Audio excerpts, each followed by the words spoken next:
pagka ikaw naman mahilig ka naman sa ibon, okay lang yan kasi hindi mo naman sila ginagawang business, hindi balibang ka lang.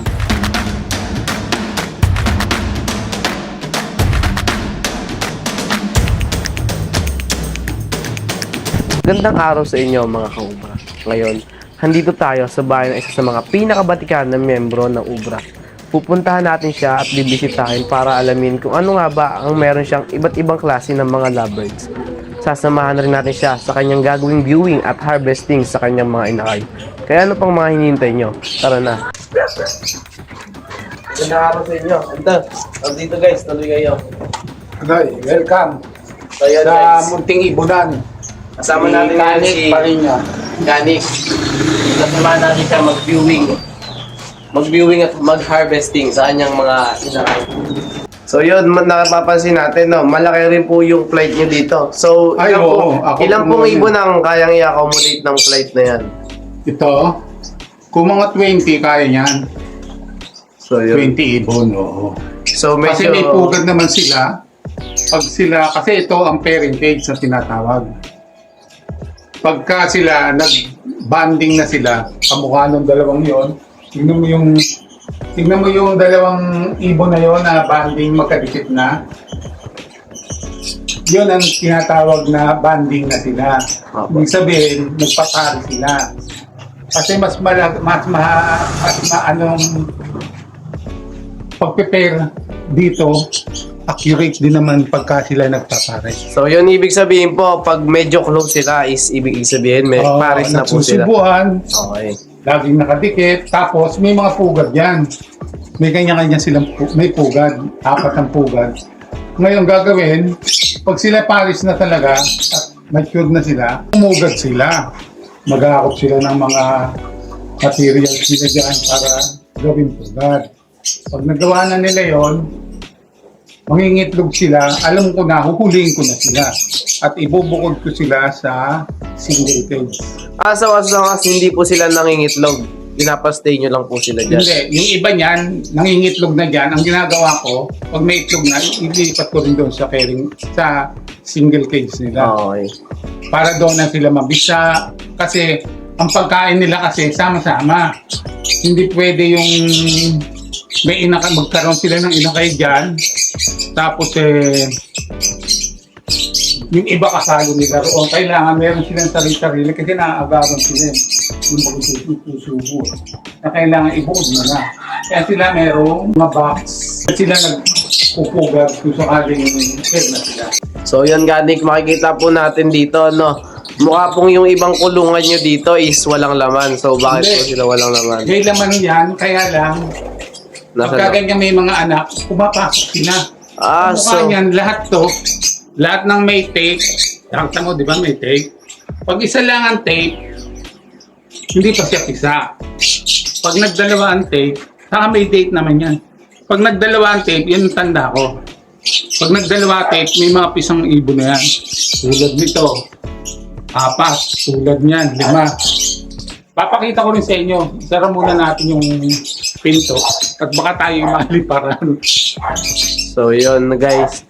So makikita nyo dito. Kaya pala wala tayong masyado nakikitang ibon dito, no? Sa loob. Nasa loob po sila. Ibig sabihin pala, meron silang mga inakay sa loob. So yun yung gagawin natin ngayon. Yun po ba, Tatay Nick, ang tinatawag nating harvesting? Harvesting, yung pwede na silang ibaba. Kasi nakaano na sila eh. Nahigit na 45 days ng pag-aalaga nila sa mga inakay nila.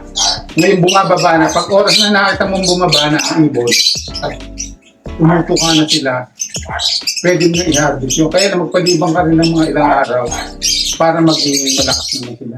So yun, ang advisable po pala natin na pwede na silang i-harvest is 1.5 months pataas.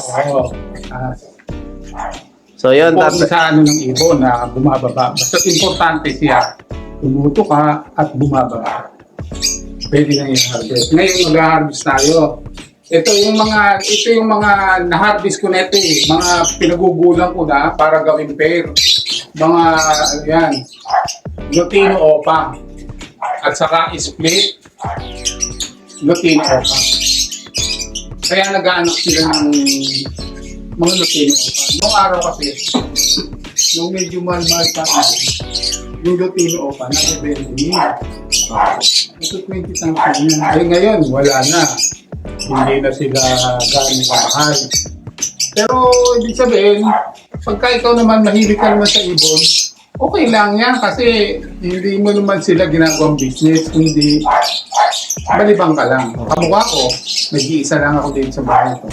Kasi yung mga anak ko at asawa ko, nasa abot na lahat, mga apo. Kaya nagsusulo lang ako rito. Kaya ang ginagawa ko, pagka yung medyo umaga, naglulungkot ako, magkakape ako rito sa lamesa. Habang tinitingnan ko sila. Sa ngayon, matay tayong paanak. Kasi nasa, pati ito, pati iyan, mga nasa 60. So yun, 60 Pero yung pieces. mga hindi pa bumababa, mga nasa 40 plus. So madami po pala tayo ngayong kukunin. Oo. Hindi lahat yung kukunin natin, yung laang naka 45 days na may gitna. Okay. Yung talagang nakita mong tumutuka sila. Okay po. Tumutuka sila, at saka lipad-lipad na sila sa labas. Yun ang harvestin natin. Kasi ang ibon kasi pagka sa pugad minsan, pag 45 days na, nangingitog ulit sila. Nagkakaroon sila kaya Doble po. nagkakasabay. Oo, yung nabubulabong ito yun na. Kaya kailangan ng harvestin. Okay. Hindi pa sila bumababa, may itlog na. So nagiging doble po yung trabaho. So nagiging tuloy, nabubulabong tuloy. Na kaya ngayon, ha-harvest tayo ng mga ibon. So yun, ano pang hinihintay natin, Tatay Nick? Mag-harvest na tayo. So yun guys, may isama pa tayong isa, si Tatay Berting. So yun, si Tatay Berting. So dalawa yung kasama natin dito, si Tatay Nick at si Tatay Berting. Sila yung kasama natin mag-harvest. So yun, Tatay Nick, tara na po, mag-harvest Mag-harvest na tayo. Ito muna i-harvest natin. Kasi ito puro puti. Sabihin, hindi pula mata, pero puti. Ibig sabihin ng bull's white. Bull's white ang tawag doon. Ito ang bull's white. Yan daw po ang tinatawag. Tatlong piraso na bull's white. Mahigit siguro 45 days na to eh. Baka may itlog na rin eh. Diba panibagong itlog? Sandali lang ha. Tingnan natin ha. Ari baka lumabas din eh. Wala pa. Ano pa lang yung mga sisis pa lang. So. Ito sila. Ito pala. Ari, tingnan mo nga kung buo na yung balahibo nila. Wala pa. Ha? Hindi pa. Hindi pa pwedeng ibaba? Yung isang yan. Pero ito, buo na to pare. Pakita po natin. Oh, ayan oh. Puting-puting yan. Pero ito, mga split na yan sa OPA. Kasi ang magulang nila, split OPA at saka albino na split din sa OPA. Yan. Dalawa yung isa, hindi pare. Hindi pa pwede. Sige. Yan. Dito pare, may isa pa. Dito naman tayo sa Tingnan mo baba. nga kung pwede na rin yan. Dito. Yan. Saan mo? Yan ang mga pababa natin. Tingnan mo kung buo na ah. May isa pa dyan eh. Buo na? Ay! Yan, ha? Matanggal na rin yan. Buo na. Oh. Buo na. Pwede na harvest na. Parang slay. Ha? Parang slay siya. Hindi, okay lang mo. Oh, dito sa kabila para ibang kulay yan. Pero may karga na ito ngayon. So yun, ito na yung mga na-harvest natin. No?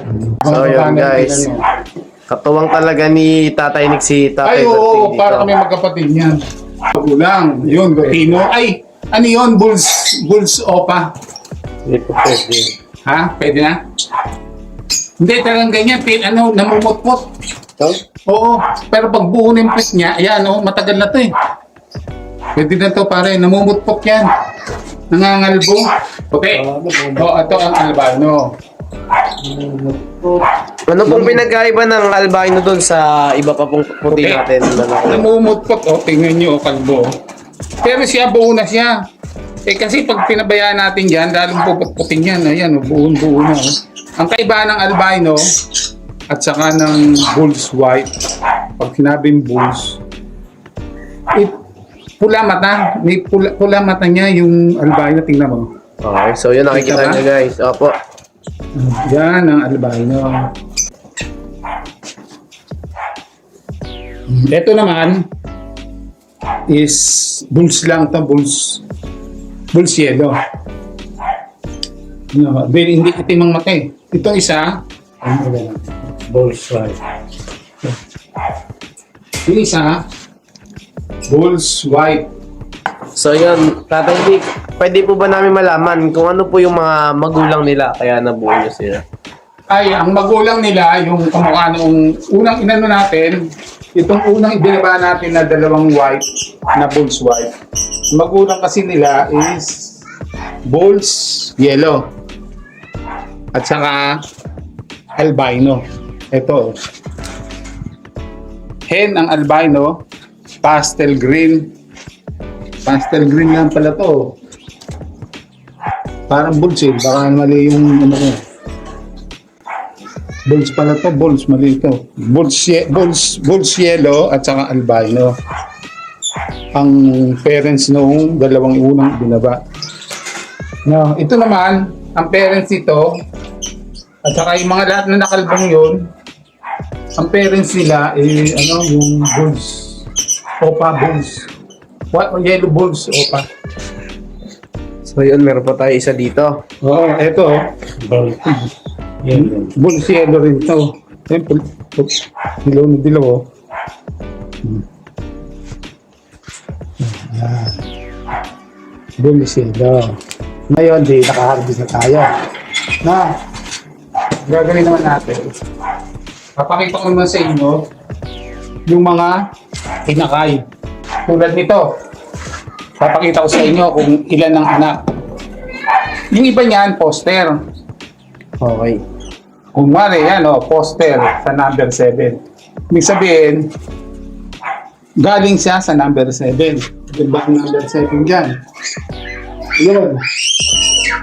Number 7, Isino.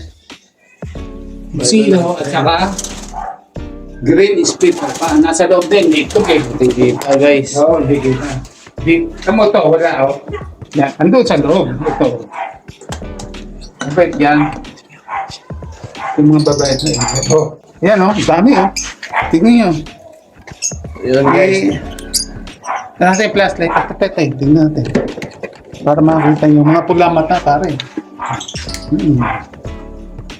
So yun, ilan yan? 5. 5 yung inakay natin.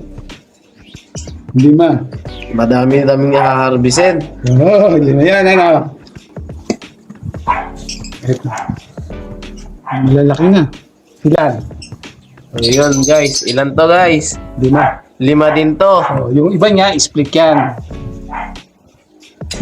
Ay, split. Ano yan? Poster. Dito naman po tayo sa magulang. Ano-ano po yung lahi ng magulang nila? Yung magulang niya is ano ba to? Yung perso. Pablo perso. Parang Pablo perso. Yung isa, Opa. Opa, Pablo perso. Yung isa, Pablo perso lang. Tatay Nick, ano po ba ibig sabihin ng may karga? Yung ibig sabihin ng may karga, may yung mutation niya, May lahi. may lahi.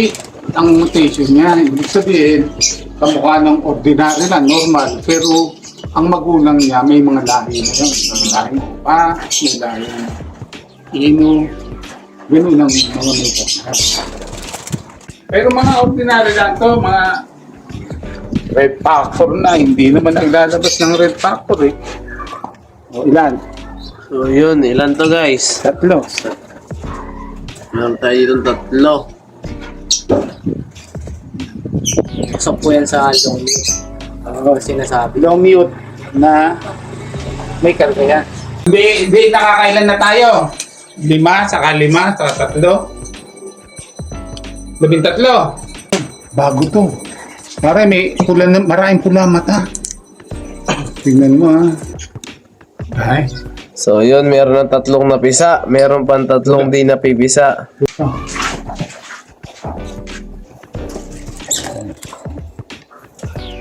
Gan. 3. So yun, 3. 6, 9. Na. Yan o, lupin yan o. Ay, opa yan o. Pula ulo eh. Puro opa yan. Yan. Yan. Check natin, ilan sila? 4 guys, dinaganan yung isa. Ay, 11. 3 lang wala. 23. 3 lang guys, bugbog yung isa, dinaganan. Ipit ang ulo. So yun, 3 sila dito, 3 yung inakay. So yun dito, 3 rin.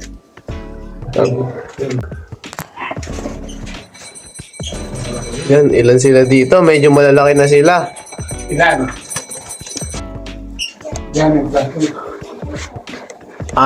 guys. 4 yung anak nila dito.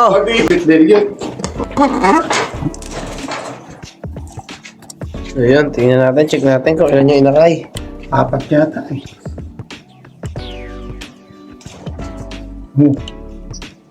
Ilan kinakay? Ano yan eh? 4 na sa ano. Maselan? Parang hindi na eh. 3. Ha? 4, 3, 4. 4. 4? Sila nandito sa loob.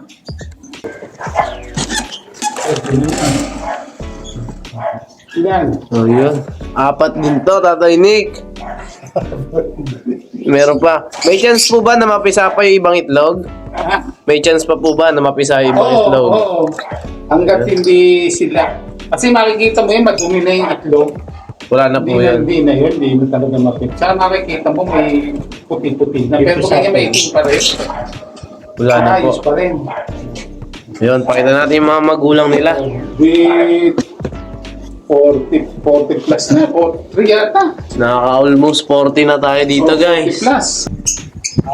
So yun, tapos na tayo ngayon sa viewing at harvest.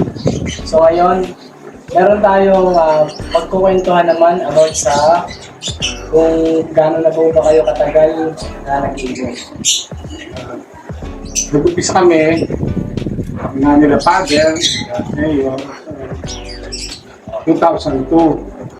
Ngayon, itong pandemic, 2020, at hindi, mga 21, ganyan.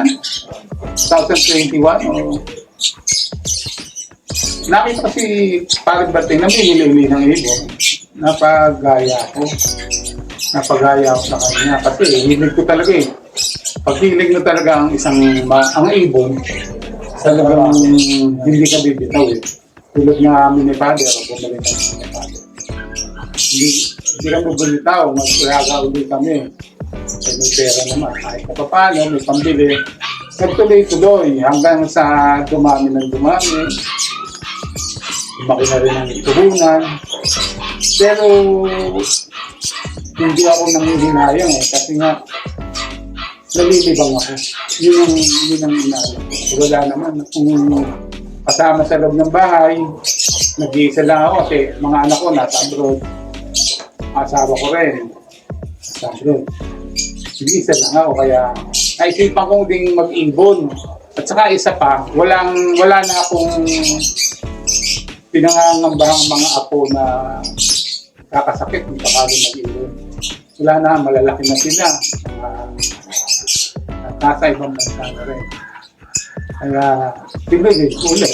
Hanggang ngayon, 2021 o 2022, bumalik ako sa pag-ibon. Ng pandemya.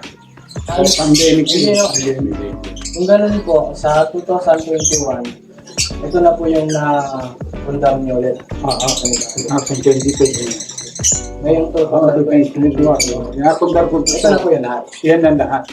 ano po bang maipapayo nyo sa amin, lalong-lalo na po sa mga interesadong mag-ibon ng mga baguhan pa lamang, kung bakit po kayo tumagal ng almost 20 years. Yun. Ang kasi ang pag-iibon, hindi basta-basta. Ang kailangan mo dyan, saka, kailangan magkanda ka at mahal mo ang ginagawa mo. Number 1 yun na kung mahal mo ang magpag-iibon, tatagal ka. Pero kung ang sa iyo bigla kang nawawala na agad kasi bumaba yung ibon, kasi ganito, hindi ka tatagal. Kaya mag-umpisa kayo, lalo yung movie, winner. Mag-umpisa kayo sa mga romyot lang. Kung talagang mahilig kayo, huwag mo kayong bibili ng mga high mute. Kasi pag namatay yan, tanggap ko diba? Ang mukha namin, bumili kami. Ilang pares yung 11,000 yung bumili. Okay na buhay ng pinot ko. Wala pang 1 linggo, nakita ko nakatimbuang na ron. Oh, magkano bili ko doon? 2.5. Dito, 20 namatay sa akin ito. Kasi yung opaline na viewing, bili-bili namin ng 2,000. Pinakamababa, 1.5. Tapos yung pinabubulong ko dito, yung mga tulisto. Wala. Kaya, So yun. So yun po. Sa kabuuan po ng sinabi ni Nani, sa pag-aalagang po ng ibon, kailangan po natin ng tiyaga. mahalin. Kailangan mahalin natin yung trabaho, pag-ibon. At kailangan natin ng magandang care sa ibon. So yun guys, maraming salamat sa inyo sa panonood at pag-stay sa amin, no. Sana may natutunan kayo sa mga simpleng na ikwento ni Tatay Nick. Nasamahan natin siya sa pag-harvest at pag-viewing ng kanyang mga simpleng ibon. Hanggang sa susunod, hanggang dito na lang. Salamat.